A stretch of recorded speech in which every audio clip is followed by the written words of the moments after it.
the government is seeking to establish a Joint Parliamentary Select Committee to investigate Meta's decision to abandon Australia's news bargaining agreement. Joining me now to discuss this is Shadow Communications Minister David Coleman. Hi there, David. Thank you so much for coming on the show. Let's start by talking about your proposal, which is to have the age verification trials as a part of this inquiry to include Instagram and TikTok. Why is that so critical? It's absolutely crucial because, Cheng, every family worries about this, every parent worries about this. The evidence on the negative impact of social media on children is very clear. We're seeing very significant mental health issues in this generation of children, especially for girls. The E-Safety Commissioner recommended 14 months ago a trial of age verification technology that could include social media. The government did nothing for 14 months.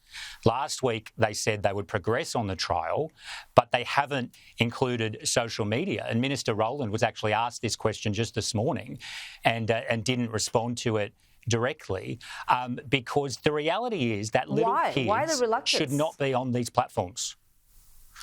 Well, it's a great question, Cheng, and I'm not 100% sure.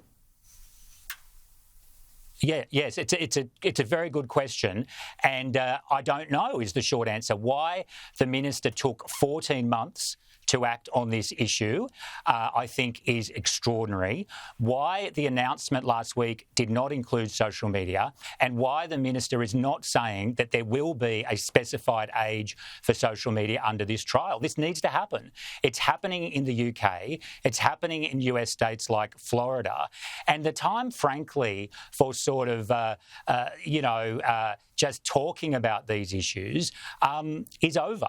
We need to move into the era of moving towards age verification to protect kids online. We would never allow little kids to watch dangerous movies or R-rated material on TV. So why is it okay on social media? It's not okay. It's got to stop. And the government has to include social media in this trial. But parents are there to provide a safeguard as well. That's true. And I think, Cheng, that the vast majority of parents work very hard on this issue and think about it a lot. And there are things you can do to try and improve the safety of your kids online, of course, and everyone should do that. But the reality is that once a child is in that environment of TikTok or Instagram, do you as a parent know what they're seeing? No, you don't. You do not know everything that they are seeing. And as we know on social media, there is the ability for children to interact with people, frankly, from all around the world, from all ages. And we would never, as a society, have agreed to that had we been asked, should that occur? But that is what has occurred. And so we need to have the intellectual honesty and clarity to confront that issue now. And the best way of doing that is through age verification. The trial is the first step, as recommended more than a year ago by the E-Safety Commissioner.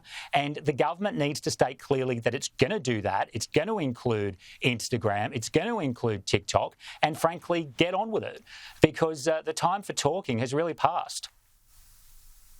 And David, what would you like to see happen as a result of the inquiry into social media? Well, the world is moving forward on age verification, and I think, Cheng, that this is a crucial issue. I think this is a totemic issue for Australian families. Now, of course, adults, largely should be free to do what they want online. To consume the sort of material, to freely participate in political debates and to agree, to disagree. That's all completely appropriate. So you're saying misinformation for adults online is less dangerous? Well, no, what I'm saying, Cheng, is that freedom of speech is fundamental to our democracy, and the misinformation bill that the government put out last year was an appalling piece of legislation, which is why we and so many other groups like Civil Liberties Councils and the Human Rights Commission opposed it. And we'll see what the government comes up with this year, but it was a shocking piece of legislation, no question. But that's a very different matter to a child seeing dangerous material, violent material, pornographic material. Surely we can all agree as a country we want that to stop It's got to stop. And age verification is the best way of doing that. It's happening around the world, and social media's got to be part of this trial. And it is time for action and not just talking and not just inquiries. Thank you so much for your time today. David Coleman, Shadow Communications Minister.